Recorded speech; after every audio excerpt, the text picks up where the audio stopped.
ବିନା ନାମ ଫଳକରେ ଚାଲିଛି କାର୍ଯ୍ୟ। ଠିକାଦାରୀ କାର୍ଯ୍ୟ କ୍ଷେତ୍ରରେ ସରକାରୀ ନିୟମକାନୁନ ସମସ୍ତଙ୍କ ପାଇଁ ସମାନ, କିନ୍ତୁ କିଛି ଠିକାଦାରମାନେ ସରକାରଙ୍କ ନିୟମ ଉଲ୍ଲଂଘନ କରୁଥିବାର ଦେଖିବାକୁ ମିଳିଛି।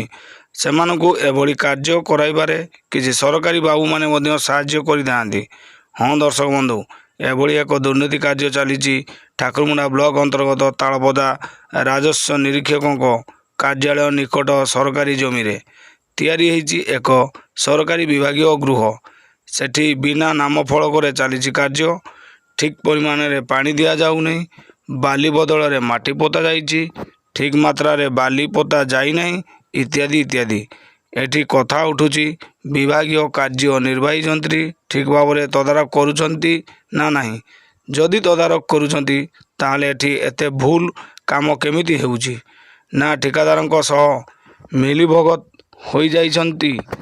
ବୁଦ୍ଧିଜୀବୀଙ୍କ କହିବା ଅନୁସାରେ ଏହି କାର୍ଯ୍ୟଟିକୁ ଠିକ୍ ଭାବରେ ତଦାରଖ କରାଯିବା ସହ କାର୍ଯ୍ୟନିର୍ବାହୀ ଯନ୍ତ୍ରୀଙ୍କ ଉପସ୍ଥିତିରେ କାର୍ଯ୍ୟ କରାଯାଉ। ମୟୂରଭଞ୍ଜରୁ ଲକ୍ଷ୍ମୀନାରାୟଣ ରାଉତରାୟଙ୍କ report, Odisha news TV live.